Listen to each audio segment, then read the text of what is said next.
오늘 하나님께서 우리에게 주신 말씀 레위기 17장 11절의 말씀으로 시작하겠습니다.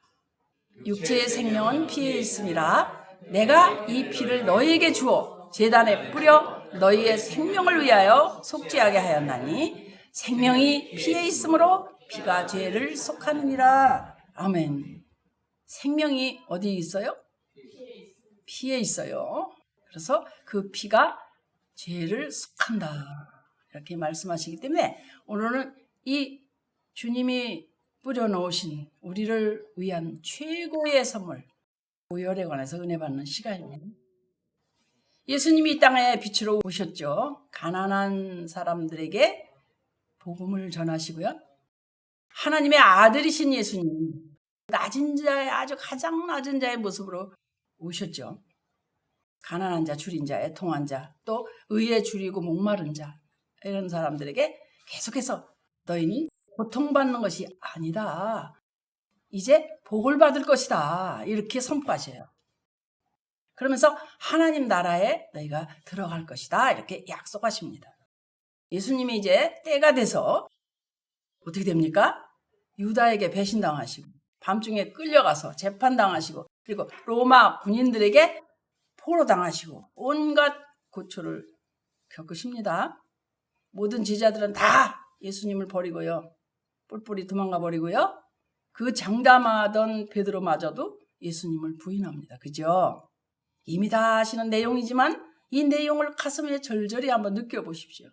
얼마나 하나님의 아들로 오셔서 우리가 대환영은커녕 배신하는 모습들이 이렇게 나타납니다. 성경에 예수님의 고난의 내용이 어디 있다고 생각하십니까? 구약에. 구약에는 이사야 53장 4절부터 6절까지인데 그는 실로 우리의 질고를 지고 우리 슬픔을 당하셨거늘 우리는 생각하기를 그는 징벌을 받아 하나님께 맞으며 고난을 당한다 하였노라. 그가 찔림은 우리의 허물 때문이요 그가 상함은 우리의 죄악 때문이라. 그가 징계를 받음으로 우리는 평화를 누리고 그가 채찍에 맞음으로 우리는 나음을 얻었도다. 아멘. 5절의 말씀에 잠겨 있다면 우리가요 악에게 순간순간 고통을 당해도 우리는 빠져나올 수가 있어요. 자, 그러면 신약의 그 예수님의 고난 당하신 내용은 뭐가 있을까요? 요한복음? 이번 주에 여러분들이 요한복음 하나를 읽게 되시는데 요한복음 19장이에요. 1절에서 쭉 이렇게 나와 있는데 시작을 어떻게 하냐면 빌라도가 예수님 데려가는 거예요. 채찍질 쫙쫙 하는 것부터 이제 시작이 됩니다. 그죠?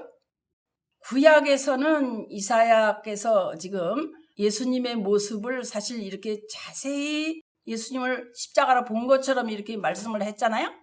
사실은 알고 보면은 이 이사야서가 예수님보다 먼저입니까? 나중입니까? 몇 년 전 먼저죠? 700년 전이에요. 700년 전에 이사야 선지자가 장차 오실 예수님이 십자가에 달리실 때의 모습을 지금 여러분이 읽으신 거거든요. 이거는 이제 예언이에요, 예언. 멀리서 이제 바라보고 예언한 모습이에요. 그죠? 고난의 예수님 모습하고 또 고난의 뜻, 고난의 결과가 자세히 예언이 돼 있다 이 말이에요. 이렇게 예언되어 있는 가운데 이제 예수님이 오시고 요한복음 19장에는 이제 빌라도가 예수님을 데려다가 이제 채찍질 하더라 이렇게 시작이 돼요. 그래서 군인들이 어떻게 하냐면 가시관을 해서 머리에 띄고 자색 옷을 입히고 또 그 다음에 유대인의 왕이여 평안할지어다 하면서 손으로 딱딱 때리는 거잖아요. 지금요. 그죠? 그 다음에 어떻게 해요? 빌라도가 가서 자 여러분 아무 죄도 찾지 못한 것을 너희로 알게 하려 함이로라 이러면서 이 가시관 쓰시고 다시 자색 옷을 입고 나오시니 그들에게 뭐라고 하시느냐? 빌라도가 뭐라고 그래요? 자 봐라 이 사람이로다 이렇게 얘기합니다. 예수님이 빌라도에게 재판받으시는 모습인데 정말 머리에 가시관 쓰고 손발이 결박을 딱 당하고 자색옷까지 입혔어요. 아주 그냥 군중을 바라보더니 봐라 이 사람이다 그렇게 말한 거는요. 가시관 쓰고 있는 그를 봐라. 사실 이 장면이 예수님의 육적인 고난을 지금 받으시는 장면이거든요. 그리고 몸에 자색 옷을 입으셨다는 거는 뭐예요? 자색이 뭡니까? 왕이잖아요. 그래서 로마인들이 유대인의 왕이다 이렇게 가장해가지고 왕복을 입힌 거예요.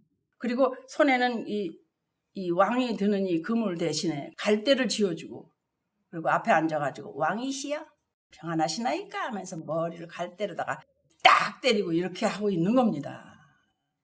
이런 장면은 이제 예수님의 어떤 심적인 고난이라고 그래요. 심적인.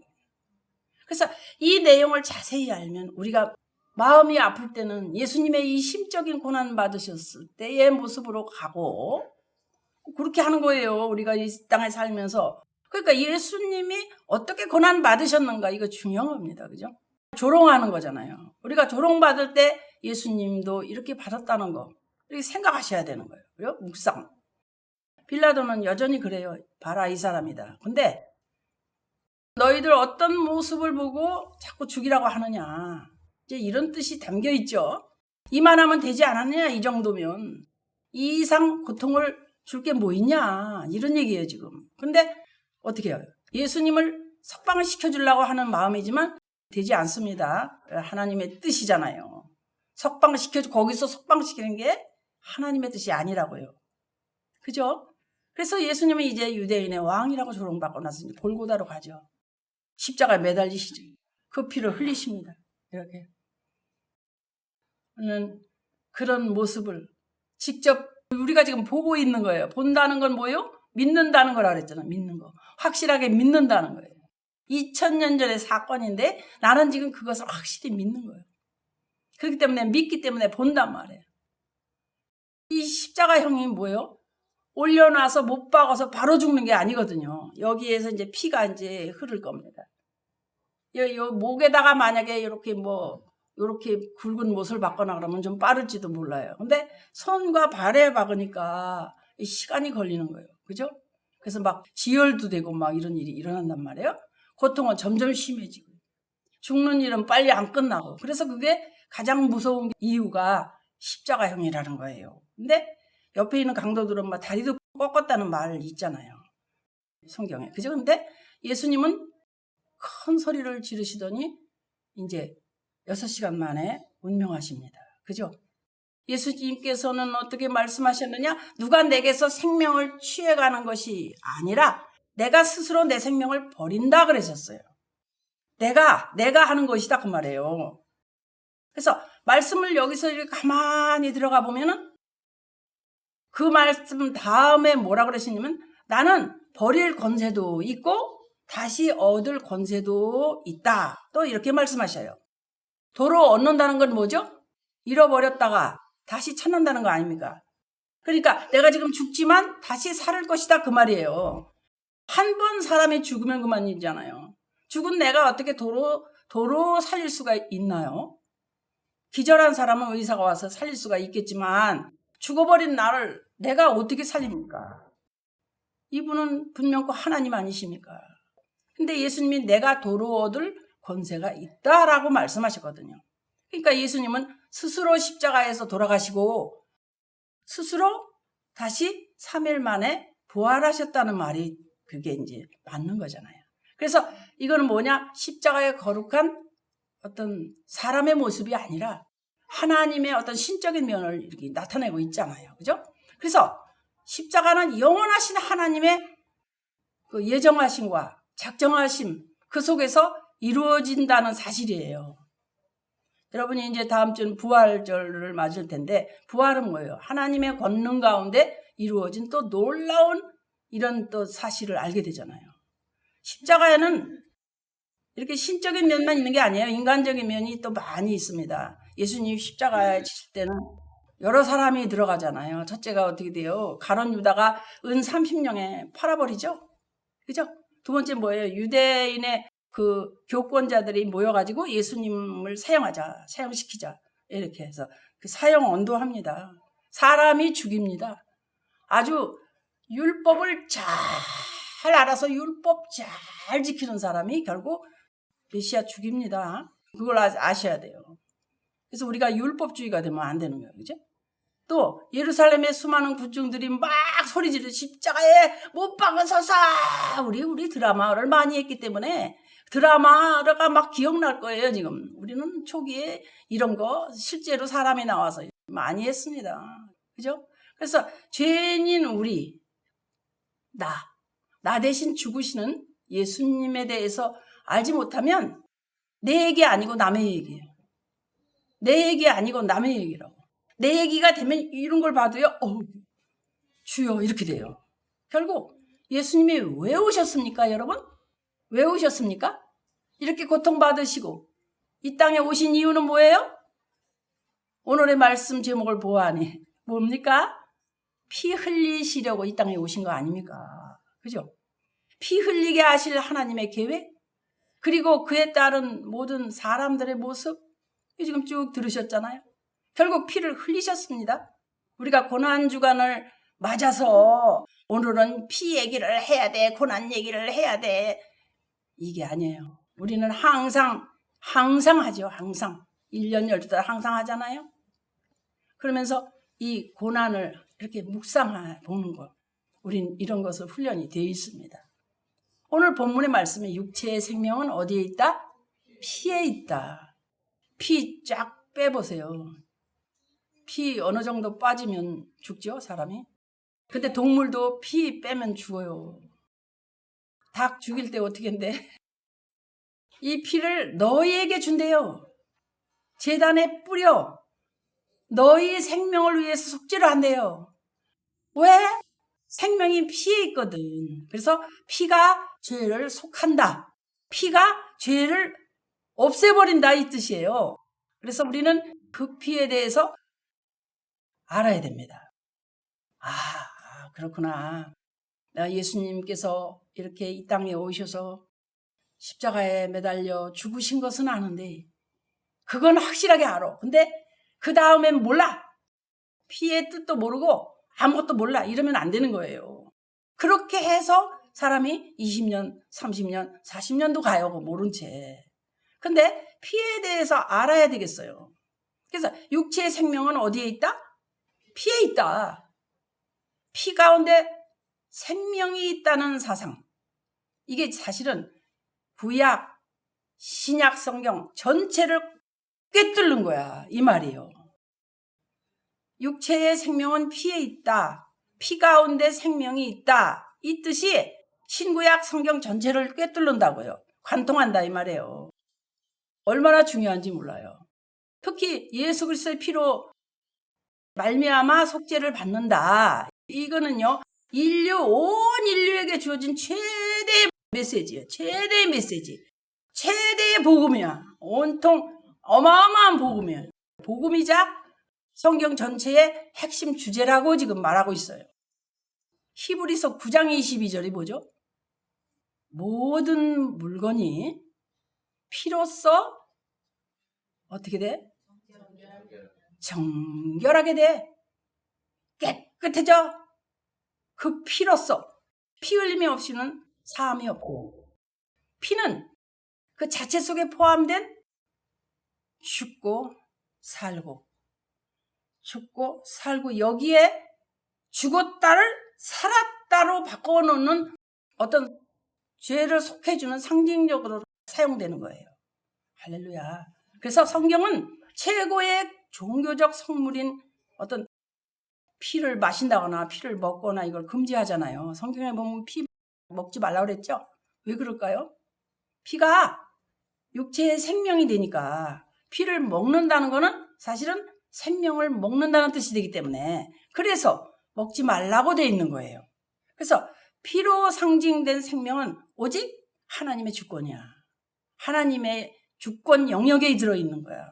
그렇기 때문에 사람이 이걸 피를 어떻게 이렇게 마음대로 마시고 먹고 이렇게 하면 하나님의 주권을 모독하는 거예요. 모독하는 거. 신성 모독죄. 그래서 피를 속하는 모든 유일한 수단으로 이렇게 물건이 정결하게 된다라고 히브리서 9장 22절을 봤잖아요. 죄를 어떻게 속한다. 그 방법으로 피가 뿌려진단 말이에요. 그래서 피로서 정결하게 되는 장차 인류의 죄, 모든 이 인류의 죄, 모든 인간의 죄를 대속할 예수 그리스도의 보혈을 예표하는 거예요. 그렇기 때문에 생명에 해당하는 원어가 네페시거든요. 네페시. 사람이나 짐승이나 똑같이 네페시 이렇게 되어 있어요. 그래서 구약에는 오실 예표로 짐승을 드리잖아요. 짐승을 드리잖아요. 짐승의 피를. 그래서 하나님이 사람이나 동물이나 생명은 한 단위로 취급하고 계시다는 걸 우리는 알 수가 있어요. 그래서 짐승의 피로 사람의 생명을 속한다. 속죄한다. 그래서 이게 가능할 수 있는 거예요. 이 교리가. 그죠? 그러면 이 피가 왜 그렇게 중요한가? 여러분 출애굽기 12장 13절 말씀 기억하실 거예요. 여기서 쫙 꽂꽂이로다가 문 만들어 놓고 문설주와 인방에 어떻게 해요? 꽃으로다가 피 이렇게 빨갛게 꼽아놓고 우리 뭐 안 한 거 없어요. 이미 다 이렇게 또 우리가 들은 바 있습니다. 내가 애굽 땅을 칠 때 그 피가 너희가 사는 집에 있어서 너희를 위하여 표적이 될지라 내가 피를 볼 때 너희를 넘어가리니 재앙이 너희에게 내려 멸하지 아니하리라. 피를 볼 때 넘어가신대. 여러분 어떠한 내가 죄 때문에 시달려. 근데 나는 예수 그리스도의 보혈을 정말 믿어. 그래서 그 보혈 안으로 들어가. 그 보혈로 나를 정결하게 해주세요 하고 내 믿음으로 그 보혈 안에 들어가면 그냥 지나가. 하나님이 너 죄 없다 그렇게 된단 말이에요. 이 말이. 아시겠죠? 얼마나 감사해요. 그래서 재앙이 너희에게 내려지질 않는데요. 여러분 죄를 지면 재앙이 올 거 아닙니까? 그죠? 근데 두려워할 게 없는 거는 예수님 안으로 들어가라. 주 안에 들어가라 그 말이에요. 이게. 왜? 피를 볼 때 내가 넘어가리라. 피를 볼 때. 어디에 있는 피? 인방과 문설주. 십자가 아닙니까? 그래서 그 십자가의 피. 그 말씀은 뭐냐 또. 우리가 또 굉장히 요즘에 주장하고 하나님께서 우리를 변화시키려고 애쓰시는 모습이 있는데 십자가에서 율법을 어떻게 했었죠? 폐하셨다. 할렐루야. 그래도 이쪽이 참 말씀을 참 많이 알아요. 보면 감사합니다. 율법을 폐하셨다. 안 지키면 돼. 법을 안 지키면 돼. 그 말인가요 이게? 근데 피 안으로 들어가라는 거지. 피를 부으라는 거지. 근데 여러분은 왜 죄졌다고 근심을 하고 주저앉아 있냐고. 그거 이상하잖아요. 안 믿는 거잖아요. 나를 위해서 예수님이 십자가의 피를 흘려 놓으셨다고요. 거기에 내가 들어가. 나는 죽었고 주님만 살아계십니다. 그러니까 나는 죽었고 주님이 나를 살리셨어. 나는 내가 아니라 주님 겁니다. 이게 이제 돼야 돼 이게. 그러면서 이 말씀이 저는 굉장히 은혜가 돼요. 율법을 지키지 말라는 거 아닙니다. 절대로. 법을 알아야 되고 죄가 무엇인지 알아야 돼요. 그거 모르면 안 돼요. 모르면 큰일 나요. 그냥 막 죄를 저지를 테니까. 근데 죄를 졌다고 해서 그것 때문에 낭망하고 이렇게 안 하고 피를 부르란 말이에요. 이 말 아닙니까? 골로새서 2장 14절 봐요. 또 우리를 거스르고 불리하게 하는 법조문으로 쓴 증서를 지우시고 제하여 버리사 십자가에 못 박으시고. 아멘. 참. 여러분 마음이 어때요? 내 죄 때문에 이렇게 눌려있는 우리. 나는 양심이 살아있어서 죄 때문에 이래. 여러분 양심만 살아있지 지금 뭘 하나 모르는 거잖아요. 그죠? 그래서 거스르고 불리게 하는 법조문으로 쓴 증서 율법이에요. 율법을 지우시고 제하여 버리셨는데 어디서? 십자가에서. 나는 이 말씀이 그렇게 대단하대요. 다른 것도 그렇지만 여러분 어떤 때로는 막 몸이 아프고 그럴 때 보혈 안으로 들어갈 때 있어요. 물론. 그런데 이 법조문으로 쓴 증서를 지우시고 그렇다고 해서 우리가 죄를 지어도 된다는 말은 전혀 아니라는 거예요.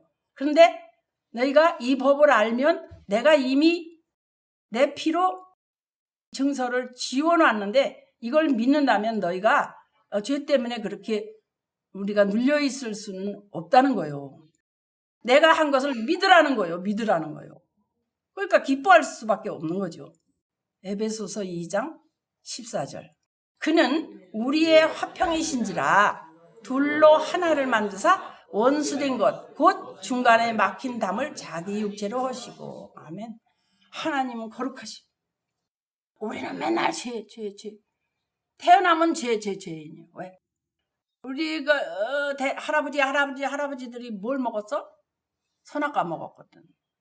근데 지금도 선악과 먹을래? 생명과 먹을래? 이거요, 내 앞에. 나는 생명과를 먹어야 돼. 예수 그리스도. 그죠?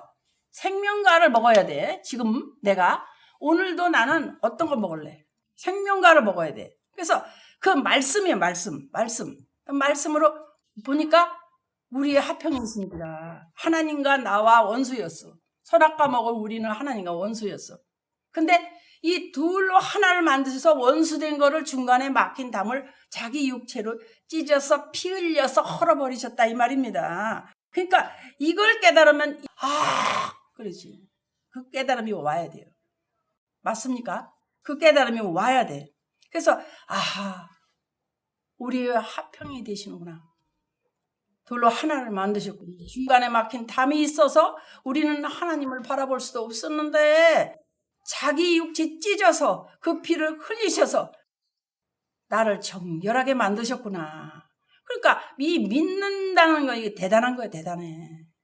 중간에 막힌 담을 자기 육체로 하신대.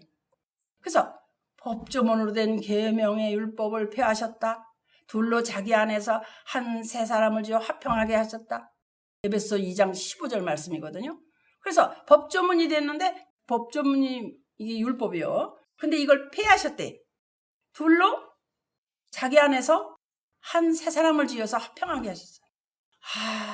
이게 나야. 할렐루야. 그러니까 말씀을 알면 기쁨이 터지게 돼 있어요? 안 있어요? 또 죄 때문에 또 눌리고 또 그럴 수 있어요? 없어요?